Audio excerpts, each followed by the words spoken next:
Punjab police ने दावा किया है कि लॉरेंस बिश्नोई गैंग के शार्प शूटरों ने सिद्धू मूसेवाला को 19 मई को ही मारने की पूरी प्लानिंग कर ली थी, लेकिन आखिरी वक्त में उनकी प्लानिंग फेल हो गई। पंजाब के मानसा में 29 मई को दिन दहाड़े बीच सड़क पर मूसेवाला को गोलियों से छलनी कर दिया गया था।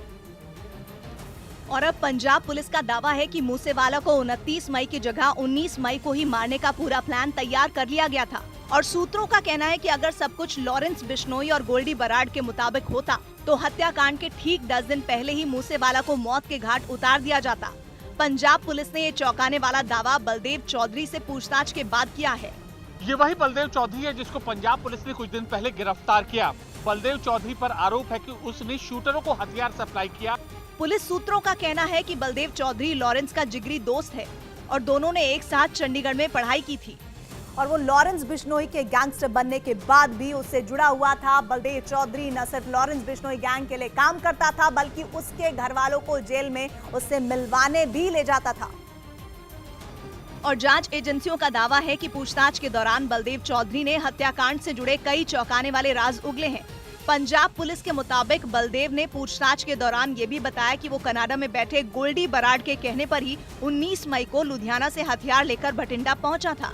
वो 19 तारीख को लुधियाना से चलता है, वहाँ से वो गोल्डी बराड़ के कहने पे वेपन कलेक्ट करके कंसाइनमेंट लेता है और भटिंडा पहुँचता है।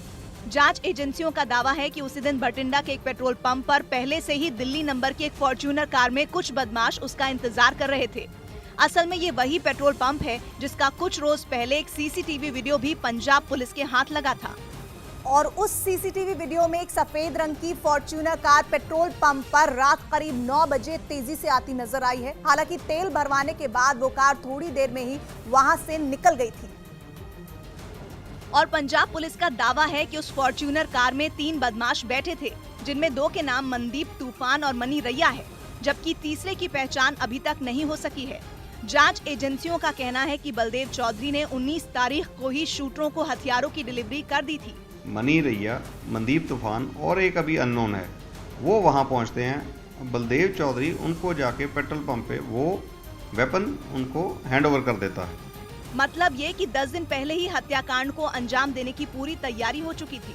पुलिस के सूत्र बताते हैं कि दिल्ली नंबर की उस फॉर्च्यूनर कार में पहले से भी कई खतरनाक हथियार मौजूद थे और दावा है कि बलदेव चौधरी से हथियार मिलने के बाद फॉर्च्यूनर कार में बैठे सभी बदमाश पेट्रोल पंप से डबवाली बॉर्डर की तरफ बढ़ गए थे, क्योंकि जांच एजेंसियों के मुताबिक भटिंडा के डबवाली बॉर्डर पर पहले से ही लॉरेंस बिश्नोई गैंग का शूटर मनप्रीत सिंह मानू एक दूसरी कार में उनका इंतजार कर रहा था। दावा यह भी किया जा रहा है कि हत्याकांड को अंजाम देने के लिए उसी दिन दूसरे शूटर भी वहां पहुंच गए थे और फिर सारे लोग एक साथ अलग अलग गाड़ियों में मानसा के लिए रवाना हो गए थे। बताया जाता है कि भटिंडा के इस पेट्रोल पंप से मानसा की दूरी महज 50 किलोमीटर है।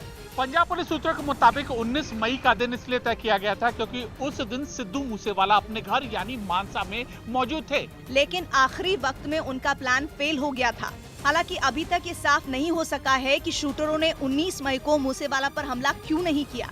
पुलिस का दावा है कि 19 मई के दिन हत्याकांड का प्लान क्यों फेल हुआ था, इसकी सारी जानकारी सिर्फ संदीप कालो नाम के एक बदमाश को है, जिसकी तलाश में पंजाब पुलिस जगह जगह छापेमारी कर रही है। जांच में ये बात भी सामने आई है कि संदीप ने ही 19 मई को मनी रैया और मनदीप तूफान के साथ 3 लोगों को लुधियाना के रहने वाले सतबीर नाम के एक बदमाश की फॉर्च्यूनर कार से भटिंडा भेजा था। और अब इस बात की तफ्तीश की जा रही है कि इस पूरे हत्याकांड में संदीप कालो का क्या रोल था और वो किस गैंग के लिए काम कर रहा था। जांच एजेंसियों का कहना है कि मनदीप तूफान और मनी रैया जग्गू भगवानपुरिया के लिए काम करते हैं और वो दोनों अपने एक तीसरे साथी के साथ दिल्ली नंबर की फॉर्च्यूनर कार से हथियार लेकर भटिंडा के पेट्रोल पंप पर पहुंचे थे। जग्गू भगवानपुरिया है, उसके जो 2 गैंग मेंबर हैं मनदीप तूफान और मनी रैया, ये भटिंडा में मौजूद होने पाए गए हैं। असल में जग्गू भगवानपुरिया पंजाब का एक बड़ा गैंगस्टर है।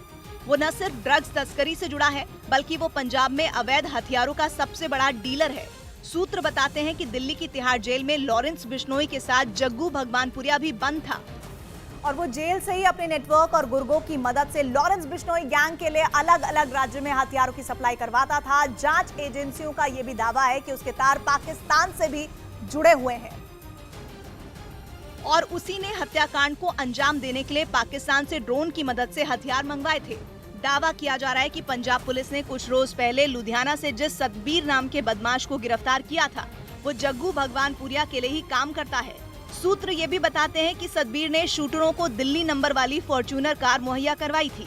छानबीन में इस बात का भी पता चला कि सतबीर और संदीप का गांव पाकिस्तान बॉर्डर के पास है। सतबीर जिसका गांव तलवंडी राय दादू है, बिल्कुल काफी नजदीक है बॉर्डर से। इसीलिए ये दावा किया जा रहा है कि जग्गू भगवानपुरिया ने ही पाकिस्तान से हथियार मंगवाए थे और उन हथियारों को सतबीर के जरिए शूटरों तक पहुंचाया था। मतलब ये कि 19 मई को न सिर्फ बलदेव चौधरी हथियारों के साथ बठिंडा के पेट्रोल पंप पहुंचा था, बल्कि जग्गू भगवानपुरिया के गुर्गे भी सतबीर की फॉर्च्यूनर कार से हथियारों के साथ वहां मौजूद थे। दावा किया जा रहा है कि हत्याकांड से करीब 1.5 महीने पहले से बलदेव गैंगस्टर गोल्डी बराड़ के संपर्क में था और उसी के इशारे पर न सिर्फ पुलिस को गुमराह कर रहा था, बल्कि मूसेवाला हत्याकांड को अंजाम देने की पूरी प्लानिंग को अमली जामा पहनाने में जुटा था। जांच के दौरान पंजाब पुलिस को ये भी जानकारी मिली कि गोल्डी बराड़ गैंग के सदस्यों को अलग अलग काम देता था और किसी को भी इस बात की भनक नहीं लगने देता था कि कौन क्या काम कर रहा है। जो वेपन ले रहा होता था, जो रिसीवर था, उसको ये नहीं पता कि उसको कौन सप्लाई कर रहा है, और जो सप्लाई कर रहा है उसको ये नहीं पता कि वो वेपन किसको दे रहा है। फिलहाल पंजाब पुलिस संदीप कालो की तलाश में जुटी है, क्योंकि जब तक वो पुलिस के हत्थे नहीं चढ़ेगा, तब तक इस राज से पर्दा नहीं उठ पाएगा कि आखिर 19 मई को मूसेवाला को मारने की प्लानिंग क्यों फेल हो गई थी। इसके अलावा पुलिस मनदीप तूफान, मनी रैया और उसके साथी की भी तलाश कर रही है। शूटर मनप्रीत सिंह मानू की सरगर्मी से तलाश की जा रही है, ताकि हत्याकांड से जुड़े सारे राज सामने आ सके। वहीं सिद्धू मूसेवाला को मौत के घाट उतारने से पहले लॉरेंस बिश्नोई गैंग के शूटरों ने एक सुनसान इलाके में गोली चलाने की प्रैक्टिस की थी। दिल्ली पुलिस ने यह दावा गैंग के शूटर अंकित सेरसा से पूछताछ के बाद किया है, जिसे 3 जुलाई को दिल्ली के ISBT बस अड्डे से उसके एक साथी सचिन चौधरी के साथ गिरफ्तार किया गया था।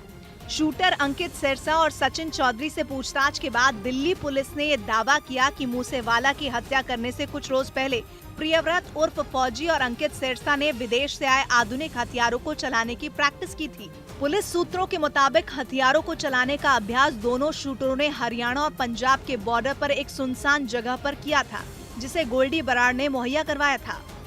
जहां अंकित सेरसा और फौजी ने आसमान में ताबड़तोड़ गोलियां चलाई थी। जांच के दौरान ये बात भी सामने आई, कनाडा में बैठे गोल्डी बराड़ के कहने पर दोनों ने हथियार चलाने की प्रैक्टिस की थी, ताकि वारदात को अंजाम देने के दौरान मूसेवाला किसी भी सूरत में बच के ना निकल सके।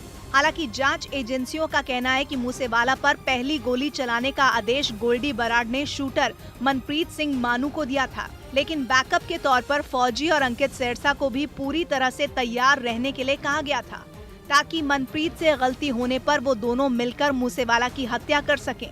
दावा ये भी किया जा रहा है कि हथियार चलाने की प्रैक्टिस के बाद अंकित और फौजी ने फोन पर बात की थी, जिसमें दोनों ने कहा था कि हथियार बहुत अच्छे हैं और जमकर बरस रहे हैं।